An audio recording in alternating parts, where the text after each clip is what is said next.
चाहे जितना दुख पड़े प्यारे, किसी से मत कहो, किसी से मत, चुपचाप मौन होके सह जाओ। तुम्हारा स्वामी विधान करके तुम्हें दुख भेजा है तो बहुत बड़ा उसमें कोई सुख है। वो मंगल भवन है, तुम्हारा मंगल होने नहीं दे सकता। दिखाई दे सकता है कि अब अमंगल हो गया हमारा, अमुक अमुक अमुक, कुछ नहीं। धैर्य पूर्वक अपने मार्ग में सीधे चलते रहो। उसका विधान आया है, वो दुखद हो या सुखद, सुखद है तो हर्षित मत हो, दुखद है तो शोकित मत हो, आगे बढ़ो। देखो ये अध्यात्म है, ये कमर कस लो कि इस जन्म में मुझे इस भव समुद्र से पार होना ही है। ये जो कमजोर दिल के होते हैं ना, अनुकूलता जहां मिली तो बोले जब से हमने भक्ति शुरू की सब काम चकाचक बन रहे। ये भक्ति का फल नहीं है, भूल मत करना। ये तुम्हारे सुकृत चल रहे हैं इसलिए है। और जिस दिन दुष्कृत का फल आएगा उस दिन भक्ति करते हुए भी कदम रखना मुश्किल हो जाएगा, पग पग पर तुम्हें दुख मिलेगा। ये सिद्धांत को समझ लीजिए तो कभी आप निराश नहीं होंगे, शूरवीर होकर आगे बढ़ते रहेंगे। जो हमारी भक्ति ये नई फसल है और इस फसल की जो आनंद वृत्ति है वो भगवदानंद है, ज्ञानानंद है, अखंडानंद है, प्रेमानंद है। वो ये भोगानंद नहीं है, विषयानंद नहीं कि भगवान की बड़ी कृपा जो चाहो वो भोग मिल गए। ये सुकृतों के फल है। ये सुकृत और दुष्कृत दोनों को यही नष्ट कर दो और निकल चलो भगवान की परम धाम में, जहां नित्य सेवा सुख का आनंद सहचरियां ले रही है। श्रीपाद कह रहे संतर्जयस ताड़यन, कोई मुझे बहुत डांटे, भर्त्सना करे और ताड़यन पिटाई भी कर दे, मुझे कुछ कभी शिकायत नहीं करनी प्रभु से। देख रहे हैं ना, वो उन्होंने विधान किया है ना कि इसको पीटो, तो हम चुपचाप पीट लेंगे, किसी से नहीं कहना। रहीमन मन की मन व्यथा रखिए मन में गोए, सुनिठ ले हैं लोग सब बांटने। इसीलिए असंगो हम, असंग किससे कहें अपने दुख सुख की बात। अपना दिल तो दिलवर को दे दिया, जो बीते सो दिल तो उनके पास है, वो तो जाने दुख सुख की बात, हम क्या जाने। हम तो बस आपके हैं। मौन, अपने विषय में न सुख की बात करे न दुख की, मौन। बात करे तो प्रभु की करे, नहीं तो मौन। मान लीजिए अगर ये मौन आप धारण कर लेंगे तो निकल जाएंगे माया से, नहीं तो किसी की निंदा कर देंगे, किसी का ऐसा कटु वचन बोल देंगे, परुख वचन बोल देंगे, भजन छीण हो जाएगा, भजन करने की वृत्ति नष्ट हो जाएगी। सैकड़ों लोगों के प्रश्न है कि पहले भजन अच्छा होता था अब नहीं होता। उसमें दो बातें होती है, एक तो भजन की ऐसी भूख बढ़ गई है कि अब उतने भजन से नहीं और भजन होना चाहिए। ये उत्तम महापुरुषों की कृपा पात्र भक्तों की वृत्ति होती है। और एक होता है कि आपसे वैष्णव अपराध बन गया, कुसंग हो गया, इस कारण से ऐसा। अगर आपके हृदय में कोई दोष वृत्ति नहीं हो, फिर भजन में ऐसा लगता है कि मेरे से बहुत कम भजन होता है, वैसा भजन नहीं होता जैसा होना। ऐसा बड़े बड़े महापुरुषों को भी अनुभव होता है। ये कोई निंदनीय बात नहीं है, वंदनीय बात है। पर वास्तविक यदि भजन नहीं हो रहा है, वास्तविक यदि आपका रुक गया है आनंद, तो आप ढूंढ लीजिए आपका भोजन गलत है, आपका संग गलत है, आपने कोई वैष्णव निंदा की है। बस यही कारण है, यही खोज लेना, यही सुधार कर लेना। किसी से क्षमा याचना की जरूरत नहीं। अंदर देखो और आचार्य गुरु से प्रार्थना करो, सब ठीक हो जाएगा। बड़े कृपालु हैं, जिन्होंने अपराधी मुझ जैसे को घसीटा तो अब अपराध बन जाएगा तो थोड़ी छोड़ देंगे वो। विश्वास कीजिए, उन्हीं से प्रार्थना कीजिए, नाथ यदि आपको अपराध मोचन कराना है तो भेज दीजिए मुझे उसके पास, या उसको बुला दीजिए, मैं पैर पकड़ लूं, हाथ जोड़ लूं यदि अपराध बन गया है। और यदि आप चाहें तो आप क्षमा कर दें, आगे से सावधान रहेंगे। बड़े कृपालु हैं प्रभु, क्षमा कर देते। भजन की वृत्ति को रुकना ये सहन मत कीजिए। समय नहीं है कि आज नहीं तो कल भजन चल पड़ेगा, नहीं, तुरंत वाचिक में आ जाइए, तुरंत वाणियों का गायन कीजिए, नाम कीर्तन कीजिए, ढूंढिए अपराध क्या बना जो आंतरिक हमारा भजन रुक गया, और प्रभु से प्रार्थना करके उसको चलवाइए। वो बड़े कृपालु है, क्षमा कर देंगे। अगर आपने प्रगट में किसी का अपराध किया और वो उपस्थित हो तो जाओ, उनके चरण पकड़ो, उनसे प्रार्थना करो। भजन का रुकना सहन मत करो। बहुत कठिन है भजन करके भगवत प्राप्ति करना। वो हमारे अंदर सरलता पूर्वक भजन चल रहा है, उसको बचाओ। किसी की निंदा मत करना, किसी की अवहेलना मत करना, तुम्हारी कोई निंदा करे, तुम्हारी अवहेलना करे, सह जाना, कह रहे हैं, इसमें कह रहे हैं संतर्जय ताड़यन बंधनन। यदि वो कहीं मुझे बांध दें, मैं बंधना भी स्वीकार कर लूंगा। ऐसा भक्तों को कोई बांधता है क्या? हाँ, बांध देते हैं। तितिक्ष ब्राह्मण की कथा में पढ़ी है, उसको बांध दिया। एक सखी बहुत भजनानंदी थी, उसके परिवार के लोग रोज उसे पीटते थे और उसे बांध देते थे। सखूबाई नाम उसका सखी का था। एक सखी बहुत नागरीदास जी के संग में रहकर भजन की वृत्ति उच्च कोटि की सीखी थी, भागमती बाई। उनके पति ही उनके ऊपर सैया लगाकर नवीन रानी के साथ बैठते हुए ऐसा पिटाई करते, इतना कष्ट देते, पर वो उच्च कोटि की ऐसी महान वक्ता, परम सिद्ध बरसाने के जो वास करने वाले अपने नागरीदास जी थे, हरिवंश महाप्रभु के शरणागत, उनके सत्संग से ऐसी उच्च कोटि की दशा प्राप्त थी, उसे कोई फर्क नहीं पड़ा। उसके कष्ट देने के लिए उसके ऊपर सैया लगाते, राजा थे, और नवीन रानी के साथ उसके ऊपर बैठते, उपद्रव करते, मारते, पीटते, लेकिन वो सम रहती। संतर्जय ताड़यन बंधनन, शांत, वो देख रहा है, बस तुमको यही सोचना, वो देख रहा है, मेरा स्वामी देख रहा है, वो देखते हुए मौन है ना, वो चाह रहा है ना, तो तेरा किया मीठा लागे, बस बात समझ लो। इतना तो बहुत बड़ी वस्तु प्राप्त होगी, बहुत बड़ी। एक मिट्टी जब कुम्हार को अर्पित हो जाती है तो पीट पीट कर एक छोटा राई भर भी दाना नहीं रहने देता, क्योंकि राई भर भी अगर दाना रहा वहीं से मटकी फूट जाएगी, राई भर भी अहंकार रहा वहीं से भक्ति रस निकल जाएगा।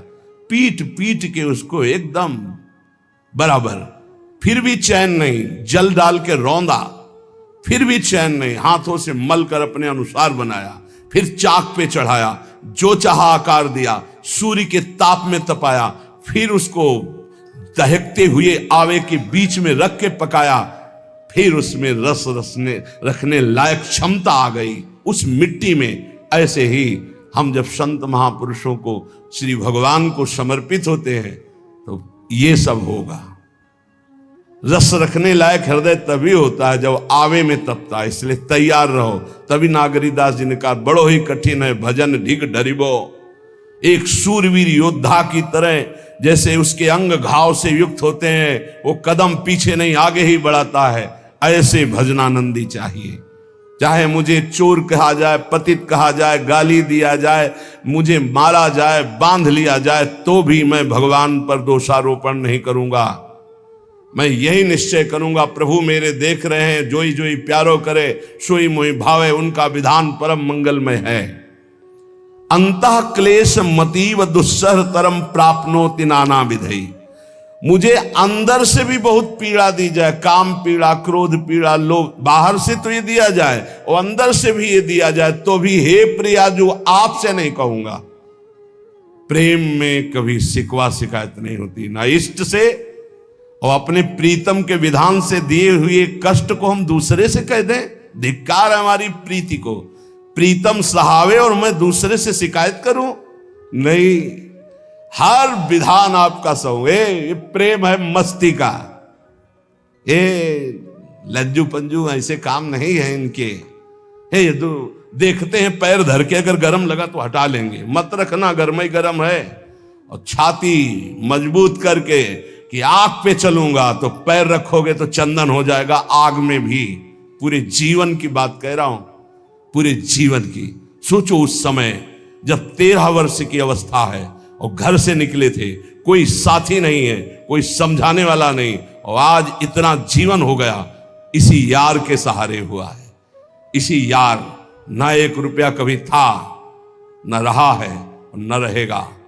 प्रेमानंद का 1 रुपया नहीं है, प्रेमानंद की 1 वस्तु नहीं, ना रहा ना रहेगा। हाँ, प्रेमानंद की सब वस्तुएं हैं, ना होते हुए भी पूरा विश्व मेरा। क्यों? प्रेमानंद भगवान का है, भगवदानंद को प्रेमानंद कहते। वही संपत्ति जीवन भर एक ही साथी रहा है, और हे नाथ ऐसी कृपा करना अब दूसरा साथी बने ना। अब आओ तो मृत्यु रूप में ही आओ, और किसी रूप में मत आना। साथी हो तो आपका साथ हो, सर्वहरण करने वालों में मैं मृत्यु हूं, बस उस रूप का इंतजार है, आओ उस रूप में और समेट लो अपनी लीला। बस कभी किसी से शिकायत, कभी किसी ने कैसे हो, आनंद है। नहीं सुना है किडनी खराब है तो सुना ही होगा, कोई दुख नहीं, कोई दुख नहीं। वर्तमान दुख वर्तमान के आनंद से बहुत छोटा है, क्या दुख है, स्वामी के द्वारा दिया हो। ये आप हमारी प्रार्थना मान लीजिए, इस मार्ग में चलने पर जो दुख मिले कभी किसी से कहना नहीं तो प्रीति में कलंक लग जाएगा, वो तुम्हें प्रभु से हटा देगा। नहीं, रहीमन मन की मन व्यथा रखिए मन में गोए, सुनिठ लई है लोग सब बाट न लिए। ये भगवत मार्ग शूरवीरों का मार्ग, कभी अपनी अंतर व्यथा को किसी से मत कहो। जीवन में अगर कोई हमें कष्ट दे रहा है तो हमारा कर्म है, ना कि कोई व्यक्ति। ये बिल्कुल सिद्धांतक चर्चा समझ लो। वही व्यक्ति जो मुझे द्वेष करता, वही व्यक्ति जो मुझे कष्ट और दंड देता, वही व्यक्ति प्रणाम करके छाती से लगाकर आंसुओं की धारा से अभिषिक्त किया, तो वो व्यक्ति था या कर्म? जब कर्म भोग हो गया तो वही हृदय से लगा के अश्रुधारा से क्षमा कीजिए, बहुत ऐसा नहीं, आप तो बड़ी कृपा की। व्यक्ति कभी कष्ट नहीं देता, मेरा कर्म उसके ऊपर सवार होकर मुझे दंड देता, इसलिए मैं किससे कहूं? अपनी जबान से दांत कट जाए तो किससे कहूं? ये जो दांत, इससे जबान हमारी पीड़ा को किससे कहूं? अपने हाथ से चोट लग जाए किसको कहूं? ऐसे सब आत्मस्वरूप हैं, हमारा कर्म ही उनके ऊपर सवार होकर हमें दंड दे रहा है। इसलिए भाई, श्रीपाद का सिद्धांत जो कह रहे कि अगर भगवत प्रेम प्राप्त करना है तो मुंह बंद। 22 बाजार में कोड़े मारे गए, एक बार भी श्री कृष्ण से नहीं कहा। पूज्य भाई जी महाराज के जीवन कष्टमय है, कभी श्री कृष्ण से नहीं। बाबा नहीं सह पाए, बाबा ने श्री कृष्ण से कहा, श्री कृष्ण चंद्रजू से, ये क्या है, इतना कष्ट क्यों दे रहे हो उनके शरीर को? तो मुस्कुरा दिए, बोले मैं नहीं दे रहा हूं, ये तुम्हारे कर्म का फल भाई जी भोग रहे हैं। ऐसा? बोले हाँ। सीधे अस्पताल गए, भाई जी से कहा, ये आप हमारा प्रारब्ध क्यों भोग रहे हैं? तो कहा, आज ये कौन सा खेल रच रहे हो बाबा, क्या बात कर रहे हो? जीव का अपना कर्म भोगना होता है, किसी और का निजकृत कर्म भोग? तो उनका, आप हमको बहका नहीं सकते, हमें परम तत्व से पता चला है कि आप हमारे कर्म। तो हंस दिए भाई जी और बोले, देखो हमें कोई फर्क नहीं पड़ता, आपको फर्क पड़ जाता। आप चढ़ो, जिस साधना की चढ़ाई पर चढ़ रहे हो चढ़ो, मंगलमय श्री कृष्ण तुम्हारी यात्रा को पूर्ण करें। हम तो अस्पताल में पड़े पड़े प्रिया प्रीतम के साथ खेल रहे हैं, कोई फर्क नहीं पड़ रहा। ये बड़े महापुरुषों ने अपने कष्ट की तो बात जाने दो, दूसरों के कष्टों को लेकर भोगाए। हम जरा सा कष्ट आ जाए तो बोले हमारी अंदर श्रद्धा थी अब खत्म हो रही क्योंकि कष्ट आने लगा। उसमें भगवान का क्या दोष है?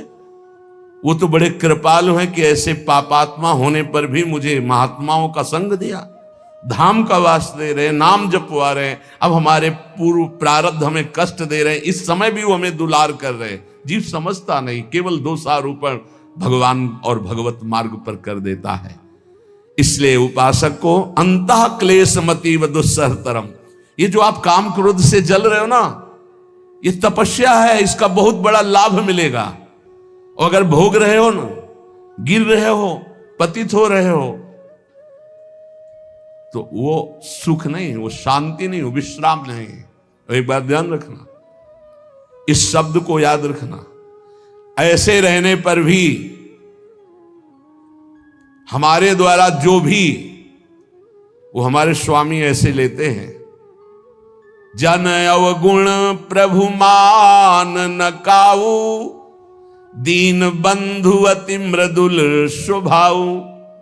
कल शाम के पूज्य परमहंस राम मंगलदास जी की वाणी का चिंतन हो रहा था, उसमें कह रहे कि जो 30 मिनट भगवान नाम कीर्तन कर लेता, मेरी बात पर विश्वास रखना हो, उसको भगवत प्राप्ति होगी।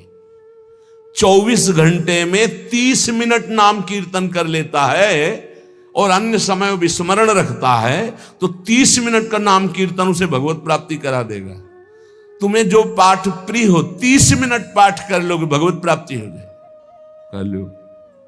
और बहुत पहुंचे हुए महापुरुष जिनके चरणों में अपार श्रद्धा है, आप लोग तो रात दिन लगे आपको भगवत प्राप्ति नहीं होगी। चूक हो जाएगी तो जन अवगुण प्रभु मानन काऊ, दीन बंधुवती मृदुल स्वभाव। अग्नि की ज्वाला के समीप रुई का पहाड़ कितनी देर टिकेगा, कितनी देर टिकेगा, उसके ताप में झुलस जाएगा। ये अग्नि की ज्वाला है भगवान नाम कीर्तन, भगवत यश गुणगान। तो जैसे किसी को लगे कि वो नाम जब भी करता है वो रुचि पूर्वक पाप करता है, असंभव।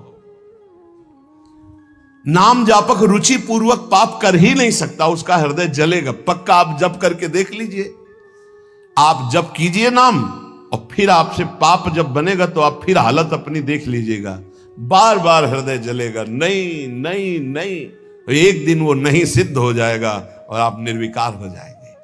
इसलिए अंतः क्लेश, अगर बुद्धि मति वो अति अंदर क्लेश आ रहा है, कभी काम आ रहा है, कभी क्रोध आ रहा है, कभी लोभ आ रहा है, कभी मोह आ रहा है, ये आता रहेगा जब तक भगवत साक्षात्कार नहीं होगा। ऐसा मत समझो कि 2-4 महीने जप करेंगे तो हम सिद्ध हो जाएंगे, ये आता रहेगा।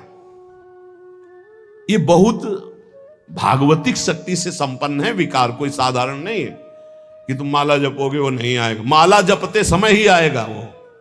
ये भागवतिक शक्ति से संपन्न, काम क्रोध लोभ मोह तब त्रिभुवन को परास्त कर रहे हैं। ये भगवान के पावर से शक्तिमान है। तुम्हारा अहंकार जब गलित हो जाएगा तो इनका आना ही बंद हो जाएगा। जब तक अहंकार रहेगा तब तक ये आते रहेंगे। तो जो तुम्हारे अंदर जलन हो रही, मत कहो किसी से, सह जाओ, यही तपस्या हो जाएगी, यही भगवान की प्राप्ति का हेतु हो जाएगा। प्रभु के लिए थोड़ा कष्ट सहकर आप आगे बढ़कर देखिए वो कितना आपको प्यार देते हैं। यही कष्ट सहना है, आंतरिक विकारों को सहना, बाहरी प्रहारों को सहना, कभी किसी से ना कहना, ये भक्तों का स्वभाव। मौन, इसीलिए वाणी से मौन, कुछ ना बोलना। हमने एक संत भगवान को देखा, ये 22-23 वर्ष पहले वृंदावन में कच्चा मार्ग था, एक बोरा रखते थे ऐसे, पागलों जैसा भेष था। तो जब रात्रि के 11 बजे वापस यमुना किनारे से प्रसाद पाके यमुना किनारे गए, यमुना किनारे से जब लौटते थे तो उनको देखते थे अकेले वो बैठे रहते थे। उनकी मुद्रा देख के लगता था भगवदानंद में डूबे हुए हैं। नजदीक बैठे, बोरा उठाया, चल दिया। अम्मी पीछा छोड़ने वाले थे नहीं, पीछे तो उनका क्या बात है, क्यों पीछे हो? अब संत वेश हमारा भी तो मर्यादा से ही बोलेंगे। वो कुछ नहीं, केवल जानना चाहते हैं आपको। तो कालीदह की इधर एक तमाल का पेड़, जो श्वेत रंग का एक वृक्ष है, उसका मुझे नाम नहीं याद आ रहा, गूलर जैसा, और वो तमाल में लिपटा हो, अब भी है, दाहिनी तरफ है। ये जो खाली जगह पड़ी ऊंची, जो अपने दाहिनी तरफ बर्फ फैक्ट्री के आगे जाते हैं, उसी के नीचे बैठे हैं। तो हमने पूछा आपकी स्थिति देखकर मुझे लगता है आप हर समय भगवदानंद में डूबे रहते हैं। बोले जब लगता है तो प्रश्न क्यों करते हो? हम कहा आपकी वेशभूषा देखकर। तो बोले जगत से बचने के लिए ये वेशभूषा है। एक बोरा ऐसे जैसे कोई बीनने वाले होते हैं, कबाड़ बीनने वाले, ऐसे बोरा ऐसे रखे थे, एक गमछा लगाए हुए थे, पूरा शरीर खुला, कोई साधु का वेश नहीं, कोई चिन्ह नहीं, और उनकी स्थिति भगवदानंद में थी। उनका ये किसके उपदेश, किस मार्ग के उपदेश, किस इष्ट की आराधना से आपको ऐसी स्थिति प्राप्त हुई? बोले प्रथम पूज्य श्री स्वामी राम सुखदास जी महाराज का सत्संग हुआ, इष्ट देव श्री कृष्ण, इष्ट ग्रंथ गीता, उसी की कृपा से मुझे ऐसा, मैं भारत के हर तीर्थों में वास करता हूं, भ्रमण करता हूं, असंग रहता हूं, और यही वेशभूषा रहती है बड़ा अंदर से। तो भोजन प्रारब्धवशात जो सामने आ जाता है उसे पा लेता हूं, नहीं आता भूखा रहता हूं। तो कहा अगर हम मधुकरी ले आवे कभी आप जिससे तो पालेंगे? बोले दे देंगे तो पालेंगे। दूसरे दिन मधुकरी लेकर तो रोज हमारी उनके चरणों में श्रद्धा, क्योंकि उनका रहना और चिंतन दोनों रहनी और चिंतन बड़ी प्रशंसनीय। जो वीतराग परमहंस हो गया अक्षर सा वैसे, कुछ पास नहीं, केवल बोरा, वो नाटक के लिए बोरा कि कोई समझे कबाड़ बिनने वाला, और एक गमछा ऐसे रंग बिरंगा, बस कुछ नहीं, कोई भागवतिक चिन्ह नहीं। एक दिन देखा वो पड़े मक्खियां भिन भिना रही, तो नजदीक गए, क्या हो? कहा चुप जाओ। इनका बोलिए ना। बोले वमन और शौच दोनों हो रही है, शरीर बिगड़ गया है, तो हमका औषधि के लिए हम व्यवस्था, बोले इसलिए कह रहा हूं आप बच जाइए। तो हमका हमें बता तो दीजिए क्यों नहीं? तो बोले आया हुआ प्रारब्ध है, इसको हंस के भोगना है। ऐसे कोने में साइड में ऐसे पेड़ के किनारे पड़े, 2-4-10 दिन जो भी व्यवस्था उनकी बनी, फिर वो हमको दर्शन नहीं मिले, अन्य तीर्थों में चले गए होंगे। ऐसा महापुरुष, क्या हम अपने शरीर को इतना प्यार करें कि भगवान से श्रद्धा हो जाए, भक्ति मार्ग में हम लड़खड़ा जाए, फिर सत्संगी किस बात का? ये पक्का समझ लीजिए, ये जो भगवत मार्ग है ये शूरवीरता का मार्ग है, सहन करने का मार्ग है।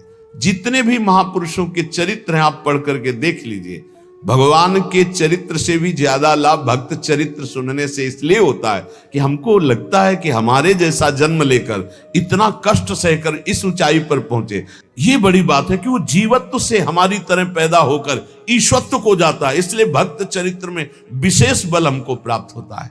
क्या क्या कष्ट सहते, और आप खुद देख लीजिए, आपको जितना कष्ट है उससे बड़ा सुख है कि नहीं, अंदर देख लीजिएगा तो इसी से अनुमान लगा लीजिए, जितना बड़ा कष्ट उससे कई गुना बड़ा सुख भगवान देते हैं, तभी वो उनका यश गाते रहते हैं। ऐसे थोड़ी होता है कि हमारे भगवान का हम भजन करते, हमारे साथ न्याय नहीं हुआ। न्याय तो सही बात नहीं हुआ, नहीं तो तुम्हारी दुर्गति हो जाती। सही बात में उन्होंने न्याय नहीं किया, पक्षपात किया है तुम्हारा। अगर वो सही न्याय करते तो ईमानदारी से कहते हैं, केवल नरक के कीड़ा ही बनना पड़ता और कुछ नहीं है। खूब देख लो, डबल चेहरा होता है, एक सामने का चेहरा देख रहे हो और एक एकांत का चेहरा होता है, डबल चेहरा होता है। और भगवान डबल रखो चाहे तिबल, सब देखते हैं। सब हम बैठे हुए देख लो ईमानदारी से वृंदावन की भूमि में, एक चेहरा है जय श्री राधे, और एक चेहरा है जो राक्षस है अंदर बैठा।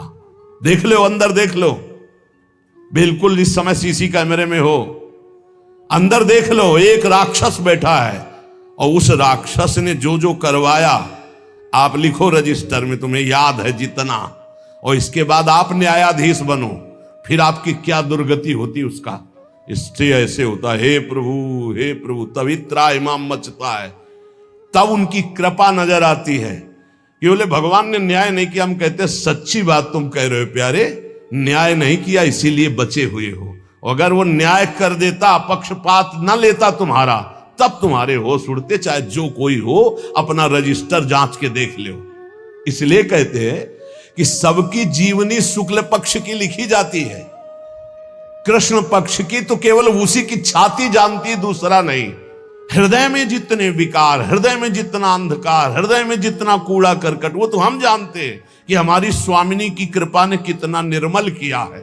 तब उनकी स्वामिनी जू मुझ जैसे अपराधी के अपराधों का विस्मरण करके आप ऐसी कृपा, तो आपको लगता है कि संतों की एक दैन्य भाषा होती नहीं। ईमानदारी से संत कभी झूठ नहीं बोलते।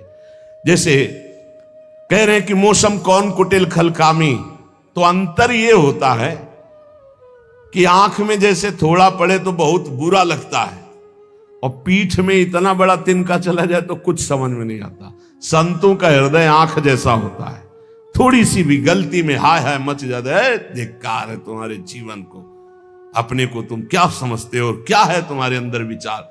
और जो मलिन अंतःकरण वाला था, भारी भारी पाप करके भी उसको पश्चाताप नहीं होता। संत जनों को एक पाप की जरा सी वृत्ति की आभास स्फुरना, वो पूरा पाप नजर आने लगता है उनको, क्योंकि इतना निर्मल हृदय होता है। तो सच्ची कहते हैं कि जैसे घोड़ों की लगाम पकड़े हुए श्री कृष्ण अर्जुन की बैठे हैं, ऐसे अपने भक्तों की लगाम पकड़कर बैठ जाते हैं, तो यात्रा अध्यात्म की ऊंचाई की चलती, किसी की सामर्थ्य नहीं। इसलिए सब भक्त ऐसे तो आपको मिलेंगे।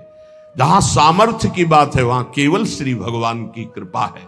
इसलिए बाहर की पीड़ा और अंतर की पीड़ा, अपने प्रीतम के द्वारा दी हुई मानकर सह जाओ तो आगे प्रीतम तुम्हारा स्वागत करने के लिए खड़े, पक्का समझ लेना, पक्का। और वो देंगे ये पीड़ा। क्यों देंगे? इसी पीड़ा में पता चलता है कि तुम्हारे मन की सुई किधर जा रही है। प्रताप राय जी महाभागवत थे, बड़ा चरित्र है। उनके यहां एक व्यापार चलता था कुल परंपरा से कि आपको अगर रुपए की जरूरत है तो आप अपना स्वर्ण आभूषण या कुछ रख जाइए गिरवी और रुपया ले जाइए, और ब्याज से तो रुपया दे जाइए, अपने मूल गिरवी ले जाइए जो रख के गए हो। यही उनकी कुल परंपरा से था। तो उसी के आधार पर वो कुल परंपरागत कर्म कर रहे थे, निरंतर नाम जब भगवत आराधन में मगन। अब नाम जब भगवत आराधना और ईमानदारी से कार्य तो बड़ा सब खूब धन संपत्ति, बहुत आनंद और भक्तजनों के खूब भोजन होते, भंडारे होते। तो जो चिढ़ने वाले जलने वाले लोग हैं वो जलते थे कि करता तो ये कुछ है नहीं, खूब जय जय मच रही है चारों तरफ, इसको नष्ट किया जाए। ये किसने बीज बोया? अरे बोले दुष्ट स्वभाव ने। नहीं नहीं नहीं नहीं, भगवान ने। किनको हुस्काया? डंडे को। क्यों? अब झंडा फहराओ मेरे भक्त के यश का। उनके हृदय में जलन हुई। वहां का काजी और मिल गए 3 लोग और उन्होंने कहा कि इसको नष्ट किया जाए। बोले बस आप सहयोग दो, नष्ट तो पक्का। बोले कैसे? बोले प्लान तो सब हमारा बन गया है। अब झोली में कंकड़ भरे। प्रताप राय जी बेटी का ब्याह है, 10,000 मुद्रा चाहिए। बोले गिरवी? बोले है स्वर्ण मुद्राएं। अब वो इतने ईमानदार विश्वास, बोले बॉक्स रखा रहता है उसी में रख दो, दस्तखत करो, 10,000 रुपए लो, ब्याज से दे जाना, अपना ले जाना। थोड़ी देर बाद दूसरा आया ऐसे, फिर तीसरा आया, वो तो उनका व्यापारी था। 5 दिन बाद वापस आया और काम बन गया, ब्याज सहित ये रुपए लो, हमारा आभूषण वापस करो। बोले जहां रख गए थे वैसे उठा लो। बॉक्स से उठाया ऐसे। अरे देखो कितना नाटक करता है, माला जपता है, भगत बनता है, हमारे स्वर्ण आभूषण हटाकर कंकड़ पत्थर भर दिए। अब लोग तो आश्चर्यचकित हो रहे थे कि ये भगत जी तो ऐसे है नहीं। इतने में दूसरा आया, उसने भी वही नाटक शुरू। तीसरा आया, उस अब तो पक्का हो गया कि पाखंड करता है। लोगों की श्रद्धा को कपूर कहा गया है। कपूर ऐसे बाहर रखो ना तो उड़ जाता है ना, ऐसे ही श्रद्धा है। अगर उसको आप मजबूती, विश्वास की मजबूती में नहीं रखोगे तो श्रद्धा उड़ जाएगी। अब तो सब कहने लगे कि प्रताप राय तो बहुत ही पाखंडी निकला। अब हाहाकार मच गया। इसके बाद काजी, वो तो सब मिले हुए थे, काजी ने बादशाह के सामने बात पेश की। काजी के इशारे से बादशाह ने हुक्म दिया इनको बंदी बना लिया जाए, सारी संपत्ति जब्त कर ली जाए।